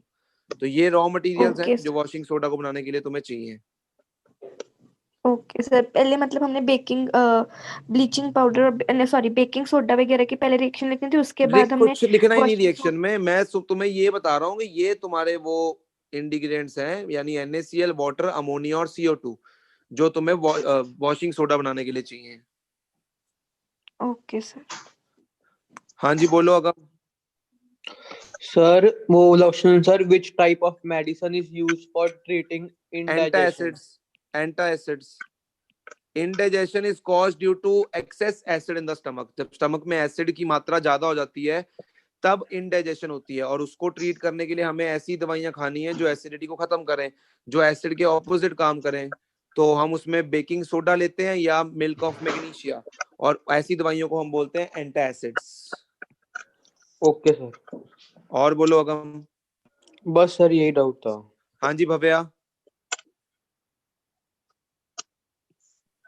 2 मिनट। हाँ जी अंबर। सर वो मिल्कमैन वाला क्वेश्चन बता दो। तो एनसीईआरटी का क्वेश्चन था, एनसीईआरटी ने अच्छे से करी थी अंबर। देखो यही तो पॉइंट है कि तुम एनसीईआरटी के क्वेश्चंस भी ढंग से नहीं करते हो, डीपीपी सॉल्व कर लेते हो, 4-4 एनसीईआरटी आती नहीं होती। यही तो मुझे सर सबसे बड़ी बेइज्जती वाली बात लगती है। अगर मैं कोई आउटसाइडर टीचर होऊंगा ना, तो तुम्हारी सबसे पहले बेइज्जती इसी बात पे करूंगा, तुम्हारी ट्यूशन की, कि भाई डीपीपी तुम 4 कर रहे हो, एनसीईआरटी तुम्हें आती नहीं। पहला हमेशा फोकस एनसीईआरटी पे होना चाहिए कि मुझे एनसीईआरटी का एक क्वेश्चन आता होना चाहिए। तो यही बेइज्जतियां तुम बाहर करवाते हो टीचर की। डीपीपी का मतलब होता है once we are done with NCERT then we are going for some different questions. तो बेसिकली मिल्कमैन ने, तुझे क्या लगता है कि उसमें बेकिंग सोडा क्यों डाला होगा? क्योंकि फ्रेश मिल्क का पीएच 6 to 7 के बीच में होता है। अब उसने क्या किया, बेकिंग सोडा डालकर उसका पीएच 7 से ज्यादा कर दिया, ताकि वो दूध, उसमें एसिड की फॉर्मेशन ना हो सके, वो दूध खट्टा ना हो जाए। कुछ देर बाद उस दूध में एसिड की फॉर्मेशन होने लगेगी और वो खट्टा होने लगेगा। तो उसने जानबूझ के उसका पीएच 7 से इंक्रीज कर दिया, एक बेस डालकर। ये बेस डालने पर पीएच बढ़ जाएगा, तो पीएच 7 से ज्यादा बढ़ा दिया, ताकि उस दूध को अब खट्टा होने में यानी खराब होने में कुछ ज्यादा टाइम लगे, ताकि वो उस दूध को कुछ और देर के लिए कंजर्व कर पाए और वो दूध खराब ना हो। अनटिल वो अपने सारे घरों में उस दूध को ना बांट दे, तब तक वो दूध खराब ना हो। इसलिए बेसिकली उस दूध में उसने क्या डाल दिया, बेकिंग सोडा, ताकि उसका पीएच 7 से बढ़ा दिया जाए और वो दूध में खट्टापन ना आ सके एसिड की फॉर्मेशन की वजह से। सर इसका सेकंड पार्ट बोलो क्या था क्वेश्चन, मुझे याद थोड़ी है, पेपर तुमने दिया है। सेकंड पार्ट बोलो। सर वो कर्ड ज्यादा टाइम क्यों लेता है मिल्क से सेट होने? ये क्वेश्चन एग्जैक्ट बोलो ना, मुझे एग्जैक्ट क्वेश्चन क्या है। एग्जैक्ट क्वेश्चन ये लिखा था वहां पर, मेरे को क्वेश्चन बताओ। एग्जैक्ट क्वेश्चन ये था सर। सर मैं बता। हाँ बता दो। Why does it take more time to change milk into को curd? लगता है अंबर क्वेश्चन के कॉन्सेप्ट को फिर नहीं समझ पा रहा। अब कर्ड बनने का मतलब क्या होता है? उसके अंदर लैक्टिक एसिड बन जाना। जब मिल्क के अंदर लैक्टिक एसिड की फॉर्मेशन हो जाती है तो कर्ड बन जाती है। कर्ड के अंदर लैक्टिक एसिड होता है। और अब मुझे बता कि उसने जब पीएच 7 से बढ़ा ही दिया है, तो क्या अब पीएच को 7 से कम होने में टाइम नहीं लगेगा? यानी उसमें एसिड फॉर्मेशन में टाइम लगेगी, यही तो मैं समझा रहा हूं। तो पीएच 7 से ज्यादा कर दिया उसने, तो 7 से कम आने में अब उसको कुछ टाइम लगेगा ना, उसमें कुछ टाइम लगेगा उसको पीएच को 7 से कम करने में। यानी उसके अंदर लैक्टिक एसिड जो प्रोड्यूस होगा, अब जो कर्ड बनेगी, लैक्टिक एसिड के प्रोड्यूस होने की वजह से वहां पर कर्ड बनेगी। तो कर्ड बनने में कुछ ज्यादा टाइम लगेगा, क्योंकि पीएच 7 से ज्यादा हो चुका है। Okay sir. हाँ जी भव्या बोलो। हाँ जी पार्थ बोलो। सर वो बेकिंग पाउडर वाले क्वेश्चन में how will it affect the taste of cake and why, sir इसका आंसर बता दो। बेकिंग सोडा को यदि मैं हीट करूंगा, तो बेकिंग सोडा हीट करने पे Na2CO3 plus CO2 plus H2O देता है। ये कार्बन डाइऑक्साइड तो मेरे डो में जाकर, जो मैं केक के लिए डो बना रहा हूँ, जो मिक्सचर बना रहा हूँ, उसमें जाकर उसको सॉफ्ट और फ्लफी करेगी। बट क्योंकि वहां पर Na2CO3 बन जाएगा, जो कि एक बेसिक सॉल्ट है, और बेसिक सॉल्ट होने की वजह से इसका जो टेस्ट होगा वो बिटर होगा। तो ये केक के टेस्ट को कड़वा कर देगा। वो केक जो है सॉफ्ट और स्पॉन्जी तो बनेगा, बट वो केक क्या बनेगा, कड़वा बनेगा। सर और टार्टरिक एसिड का रोल क्या है? टार्टरिक एसिड बेकिंग सोडा को न्यूट्रलाइज कर देगा। टार्टरिक एसिड बेसिकली जो बिटरनेस होगी, जो बेकिंग सोडा को हीट करने से बिटरनेस प्रोड्यूस हो रही थी इस कंपाउंड के बनने की वजह से, उसे टार्टरिक एसिड न्यूट्रलाइज कर देगा। Okay sir. क्योंकि ये बेसिक नेचर का है ना, तो एसिड डालने पे न्यूट्रलाइज हो जाएगा, और वो न्यूट्रलाइज हो जाएगा तो अब वो टेस्ट जो है वो कड़वा नहीं होगा। और उसमें हमें रिएक्शन देनी थी बेकिंग सोडा की H+ के साथ, जो कि एनसीईआरटी में दी हुई है। और ये H+ कहां से आएगा? टार्टरिक एसिड से आएगा। तो यहाँ पर बनेगा सोडियम सॉल्ट ऑफ एसिड और साथ में CO2 और साथ में H2O। हाँ जी, नेक्स्ट किसी और को कोई डाउट?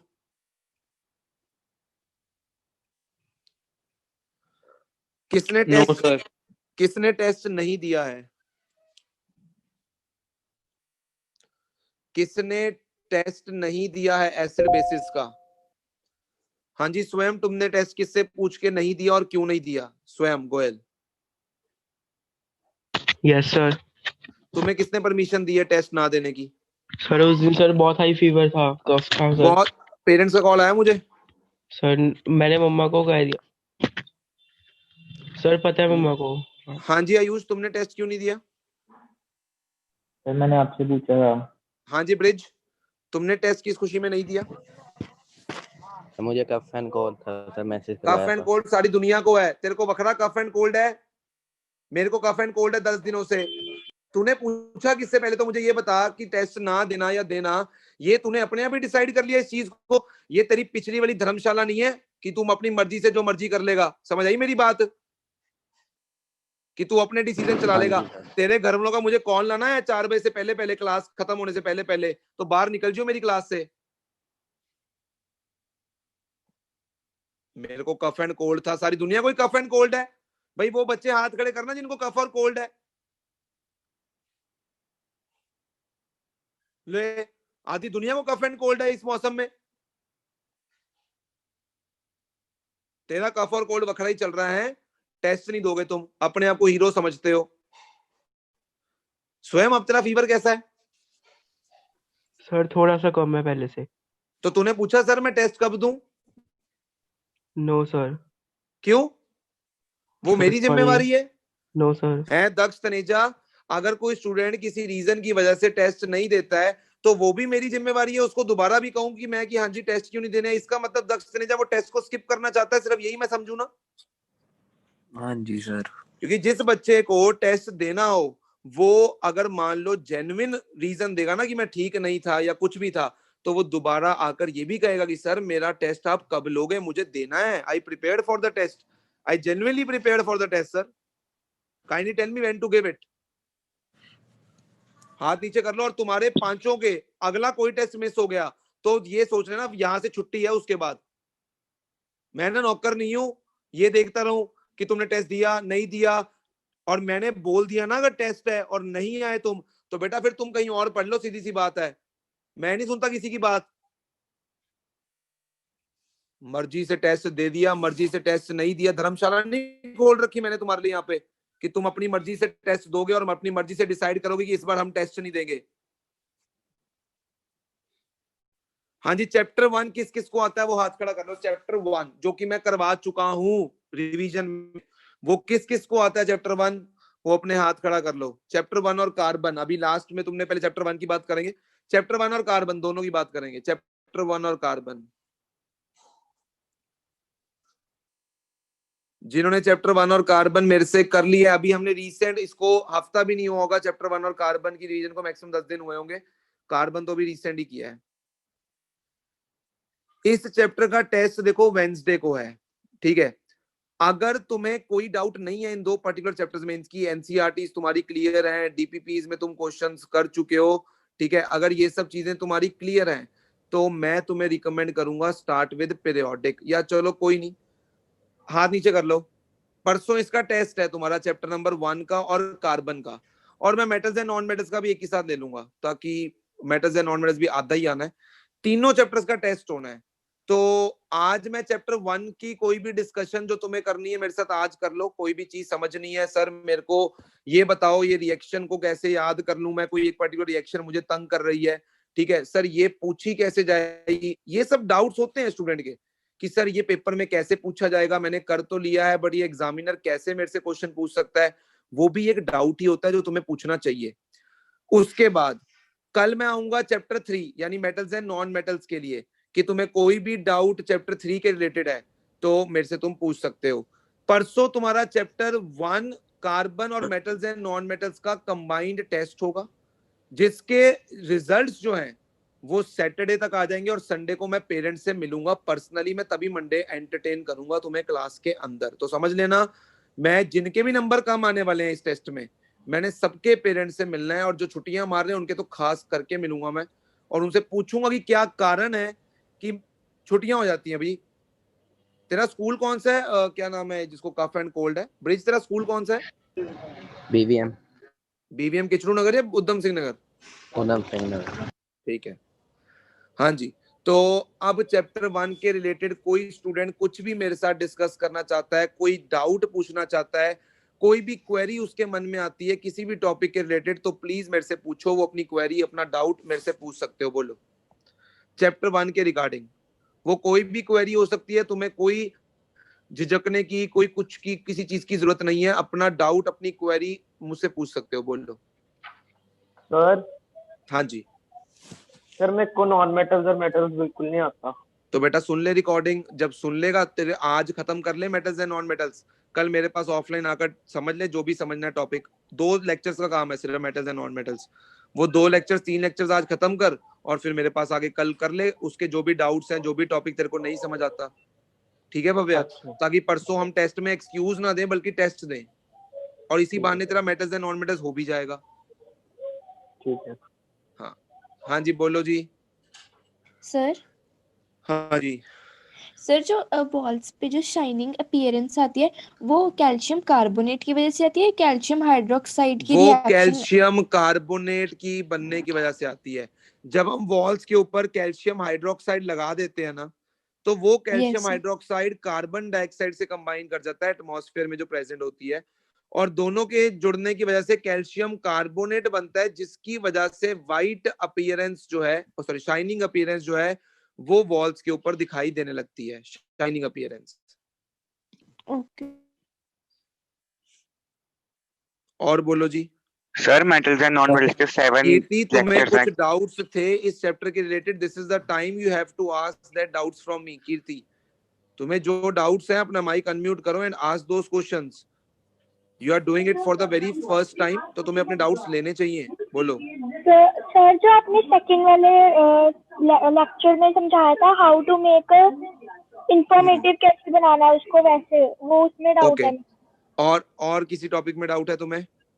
नहीं सर। ओके तो कीर्ति को कौन समझा सकता है कि how to make an chemical equation more informative? I want to see the hands जो कीर्ति को ये समझा सके कि how to make a chemical equation more informative.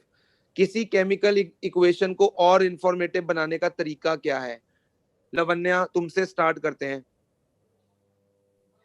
Sir, हम जो रिएक्टेंट्स और प्रोडक्ट्स होते हैं उनके फिजिकल स्टेट्स मेंशन कर सकते हैं उसको। बिल्कुल सही है। तो कीर्ति, सबसे पहली चीज तो जो रिएक्शन तुम कर रहे हो, मान लो एक पर्टिकुलर रिएक्शन की ही बात कर लेते हैं, पहला तरीका इस इक्वेशन को इंफॉर्मेटिव बनाने का होता है कि इसमें जो भी रिएक्टेंट्स और प्रोडक्ट्स हैं, यदि तुम उनकी फिजिकल स्टेट्स को लिख दो। हम 4 तरह की फिजिकल स्टेट्स की बात करते हैं, सॉलिड, लिक्विड, गैस और एक्वस। तो अगर तुम इनकी फिजिकल स्टेट्स लिख दो तो उससे हमें ये इंफॉर्मेशन मिल जाती है कि रिएक्टेंट और प्रोडक्ट्स जो है वो किस फिजिकल स्टेट में है जब वो रिएक्शन हो रही है। तो यहाँ पर जैसे कि जिंक सॉलिड स्टेट में है, H2SO4 एक्वस स्टेट में है, ZnSO4 भी एक्वस स्टेट में, और हाइड्रोजन गैसियस स्टेट में है। तो ये मेंशन कर देने से तुम्हारी केमिकल इक्वेशन इंफॉर्मेटिव बन गई है। ये पहला तरीका है। कृति बोलो, क्लियर है कीर्ति? सर, ये तो समझ आ गया, पर ये कैसे पता चलेगा कि हमने कहाँ पे कौन सा लगाना है? एक्वस कहाँ लगाना है, लिक्विड कहाँ पे लगाना है? ये चेक करो क्या लिखा है मैंने। एक्सपीरियंस ये तुम्हें प्रैक्टिस से पता लगेगा कि जिंक एक मेटल है, मेटल सॉलिड होते हैं, ठीक है। H2SO4 एक लिक्विड है जो कि पानी में सॉल्युबल है, ठीक है, तो एक्वस हो गया। ZnSO4 जो बन रहा है, अब उसके कोई प्रेसिपिटेट नहीं बन रहे हैं, इसका मतलब उस मिक्सचर के अंदर वो घुला हुआ है। जब कोई चीज पानी के अंदर घुली होती है तो हम एक्वस वर्ड यूज करते हैं, और ये तो दुनिया जानती है कि हाइड्रोजन एक गैस है।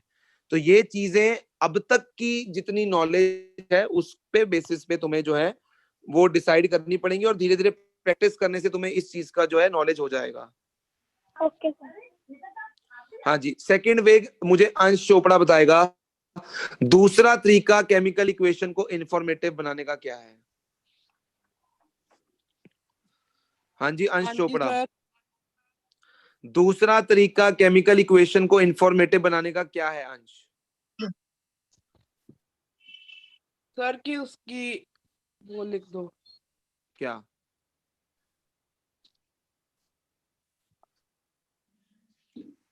हाँ जी निखिल, केमिकल इक्वेशन को दूसरा तरीका क्या है इंफॉर्मेटिव बनाने का? Sir, by mentioning the physical conditions like sunlight. Very good Nikhil.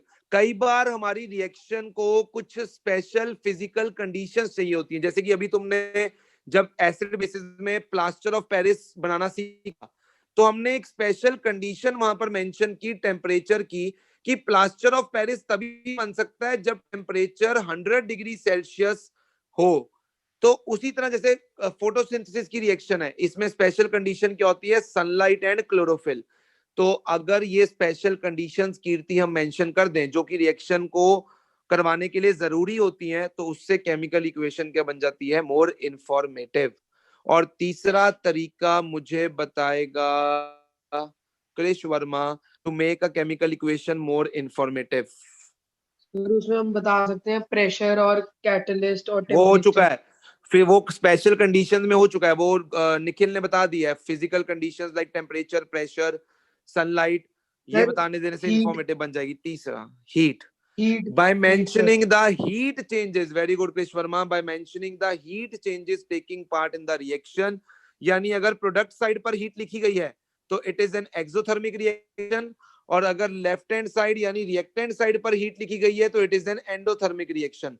तो कीर्ति अब तुम ये पूछोगी सर हमें कैसे पता कि एक्सो या एंडो, तो तुम्हें कुछ एग्जांपल जो एनसीईआरटी में दिए हैं वो पता होने चाहिए कि वो एक्सोथर्मिक के एग्जांपल्स हैं या एंडोथर्मिक है। वो तुम्हें टाइम बाय टाइम आगे चलोगे चैप्टर में तो you will be knowing that कि एक्सोथर्मिक कौन से और एंडोथर्मिक। यानी तीन तरीके होते हैं किसी केमिकल इक्वेशन को इंफॉर्मेटिव बनाने के। पहला by mentioning the physical states of reactants and products taking part in the reaction, दूसरा by mentioning the heat changes taking part in the reaction, and the third one is by mentioning the certain special condition like sunlight, temperature, pressure. और शिवांश देख तेरा कभी हाथ खड़ा नहीं होता, देख पार्टिसिपेशन के लिए। सर मैंने खड़ा किया हुआ था, सर मैंने खड़ा किया था। अभी नीचे गया, अभी नीचे गया होगा, चल ठीक है ओके। हाँ जी कीर्ति, कोई और डाउट है तुम्हें? नहीं सर। हाँ जी, बाकी किसी और को चैप्टर 1 के रिलेटेड कोई भी क्वेरी मन में आ रही है पूछो। दक्ष पूछना चाहते हो कुछ? सर करोजन समझ नहीं आता। दक्ष करोजन सिलेबस से कट चुका है तो रिलैक्स्ड रहे। कट गया? हाँ, चैप्टर 1 में नहीं था? अरे वो तो 3 में से कटा टॉपिक था। कटा है बेसिकली, हमारे सिलेबस में से करोजन टॉपिक काटा है। करोजन टॉपिक थोड़ा सा चैप्टर 1 में है और बाकी सारा चैप्टर 3 में है। जो रिएक्शंस तू कह रहा है ना, मुझे प्रॉब्लम रिएक्शन में आती है ना प्रॉब्लम, हाँ जी, वो रिएक्शंस अब नहीं है सिलेबस में। वैसे तो पता है ना करोजन का मतलब जंग लगना होता है। हाँ जी, हाँ जी। लोहे पे बहुत जैसे जंग लग जाता है उसे करोजन बोलते हैं। रिएक्शंस अब नहीं है सिलेबस में, करोजन टॉपिक ही कट गया हुआ है। रेंसिडिटी आ सकता है बट करोजन नहीं। ठीक है सर। और बताओ क्या समझना चाहता है दक्ष? नहीं बस यही था चैप्टर 1 में। देखो जितना मुझे बताओगे मेरे साथ कम्युनिकेट करोगे, नहीं तो मैं कहूंगा नहीं डाउट है ठीक है फिर मैं चला। तुम्हें डाउट नहीं है तो टेस्ट में दिखा दो दम। संडे तुम्हारे पेरेंट्स से मैंने मुलाकात करनी है, पूरा संडे चाहे मैं वेस्ट कर दूं उसके लिए, बट तुम्हारे पेरेंट्स जरूर आएंगे संडे, इस बात का ध्यान रखना। और उनके सामने टेस्ट के रिजल्ट्स भी होंगे और तुम्हारी परफॉर्मेंस भी होगी। बोलो नेक्स्ट। Excuse me sir. हाँ जी एक्सक्यूज्ड। सर कार्बन में है सर थोड़ा सा डाउट। कार्बन की भी चैप्टर 1 की बात करो पहले। नहीं सर उसमें नहीं है सर। रस्टिंग और करोजन सेम चीज है?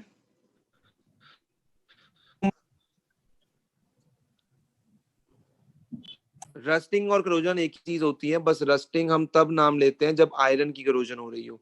यानी rusting is a special name given for the corrosion of iron.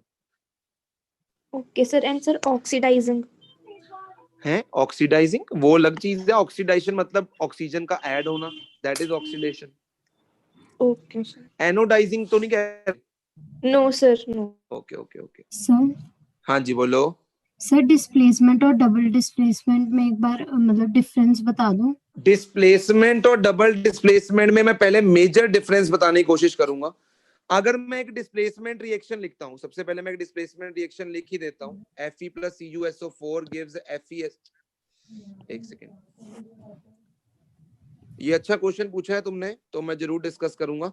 Fe plus CuSO4 ये बनाता है FeSO4 प्लस Cu। काशी का पहली वाली रिएक्शन तुम्हें दिख रही है, इट इज अ हाँ डिस्प्लेसमेंट जी रिएक्शन। सर, हाँ जी सर, डबल डिस्प्लेसमेंट का एग्जांपल दे सकते हो काशी का? मुझे भूल गया है, अगर तुम देना चाहो तो कोई हाँ एग्जांपल। जी सर, AgNO3 प्लस Kl एक second, AgNO3 plus Kl, KL नहीं है, वो KI है। Ki sorry sir, and AgI plus KNO3। अब ध्यान से देखो, पहला डिफरेंस यहाँ पर दिखाई दे रहा है कि डिस्प्लेसमेंट के अंदर एक एलिमेंट होता है और एक कंपाउंड होता है, हाँ जी सर, बट डबल डिस्प्लेसमेंट में दोनों ही कंपाउंड्स हैं। ठीक है सर, ये फर्स्ट पहला डिफरेंस दिख रहा है। हाँ जी सर, तुम पहला डिफरेंस तो इनकी डेफिनेशन भी दे सकते हो कि डिस्प्लेसमेंट की डेफिनेशन दे दी, डबल डिस्प्लेसमेंट की डेफिनेशन दे दी। फिर ये दे सकते हो कि इसमें एक एलिमेंट और एक कंपाउंड होता है, जबकि इसमें दोनों कंपाउंड्स रिएक्ट करते हैं। ठीक है। तीसरा, इसमें जर्नली कलर चेंज देखने को मिलता है, जैसे यहाँ पर ब्लू से ग्रीन हो गया, हमने काफी सारे किए ना कलर चेंजेस, ZnSO4 कलरलेस हो गया। तो डिस्प्लेसमेंट में हम लिख सकते हैं colour change takes place, colour change takes place. और डबल डिस्प्लेसमेंट में हम लिख सकते हैं जर्नली प्रेसिपिटेट बनता है, PPT। यहाँ पर तुम्हें जर्नली प्रेसिपिटेट दिखाई देगा, जैसे AgI का यहाँ पे डार्क येलो कलर का प्रेसिपिटेट दिखेगा। तो यहाँ पर जनरली डबल डिस्प्लेसमेंट में PPT बनता है, उसमें जनरली कलर चेंज होता है। फिर लास्ट डिफरेंस ये दे सकते हो कि ये स्लो प्रोसेस है, displacement is a slow process, जबकि double displacement is a fast process. और फिर लास्ट में एग्जांपल दे सकते हो, वो बेस्ट हो जाएगा आंसर पूरा। सर ऐसा होता है कि डबल डिस्प्लेसमेंट में नो रिएक्शन हुए कभी? नहीं, ऐसा नहीं होगा दक्ष, ऐसा नहीं होगा। एक्सचेंज ऑफ आयंस हमेशा होंगे ही होंगे, वो डिस्प्लेसमेंट में हो सकता है। देखो, जब तुम पढ़ते हो ना, डेफिनेटली बीइंग अ स्टूडेंट मन में बड़े सवाल उठते हैं। उन सवालों को मुझ तक लेकर आओ, चाहे वो कितने ही छोटे, कितने ही इम्प्रैक्टिकल, कितने, वो तुम्हें नहीं पता कितने इम्प्रैक्टिकल है, तुम पूछो। और वो तुम ही पूछ सकते हो, मेरे को थोड़ी पता है, मैं थोड़ी पढ़ रहा हूँ, तुम पढ़ रहे हो। अब वो तुम्हारे मन में आ रहे हैं, मैं तुम्हारा मन पढ़ना थोड़ी जानता हूँ।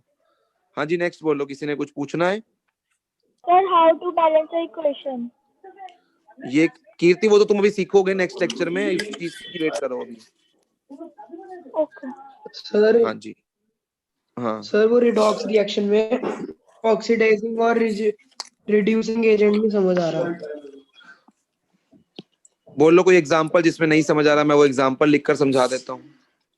CuO plus H2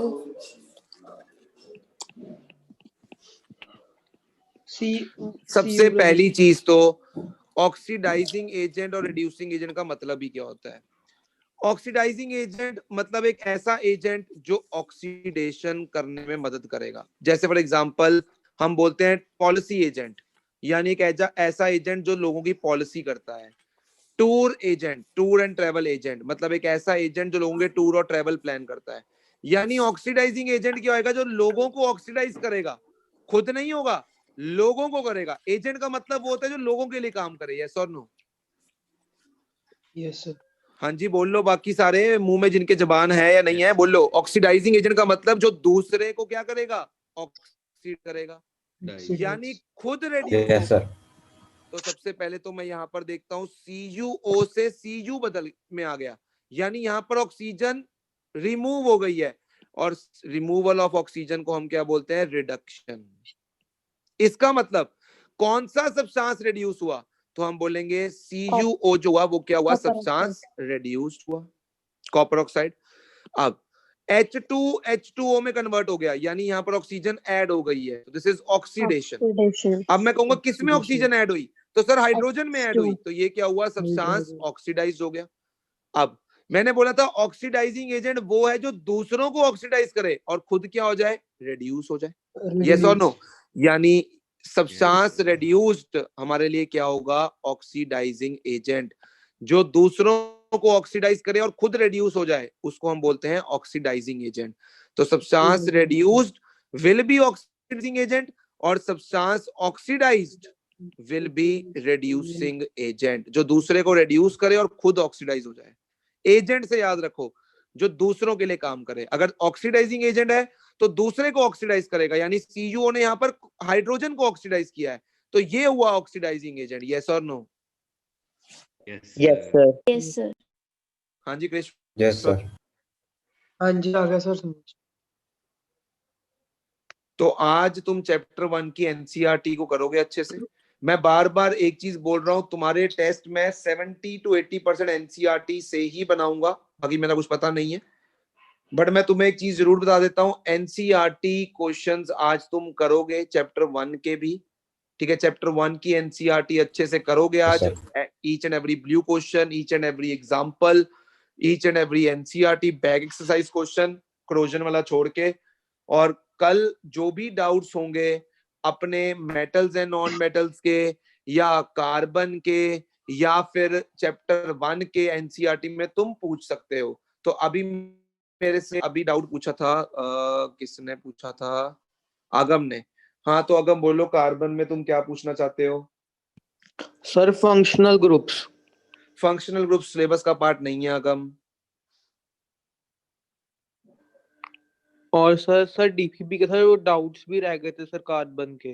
कार्बन की डीपीपी करनी ही नहीं है अगम। मैं कार्बन के तुम्हें कुछ क्वेश्चंस जो हैं वो बता दूंगा, या तुम्हें पता ही है कि कार्बन कोवलेंट कंपाउंड्स क्यों बनाता है, या कार्बन इतने लार्ज नंबर ऑफ कंपाउंड्स क्यों बनाता है, कार्बन इतना वर्सेटाइल क्यों है। ये सब क्वेश्चन आएंगे डीपीपी में। तो बहुत सारा कुछ दिया हुआ है जो कि नहीं रिक्वायर्ड है अभी, सिलेबस डिलीटेड पोर्शन के अकॉर्डिंग नहीं रिक्वायर्ड है वो। सर अभी वेडनेसडे को फिर चैप्टर 1 और मेटल्स एंड नॉन मेटल्स का होएगा? नहीं, कार्बन का भी होएगा। कार्बन के 2-3 तो क्वेश्चन है, वही डालने हैं मैंने बस। Okay sir. मैंने अब ये 4 चैप्टर्स वेडनेसडे तक खत्म करके मैंने थर्सडे से पीरियोडिक की कहानी शुरू कर देनी है, और मैंने संडे तक पीरियोडिक खत्म करके फुल केमिस्ट्री खत्म कर देनी है। कि मेरे तरफ से अब किसी को नहीं आया ना तो वो अपने सम्मान का खुद जिम्मेवार है, अपने रिजल्ट का खुद जिम्मेवार है। इससे ज्यादा बार मैं रिपीट नहीं करा सकता, ना कोई करवा रहा है। मुझे पता है लुधियाना का देश में नहीं कोई करा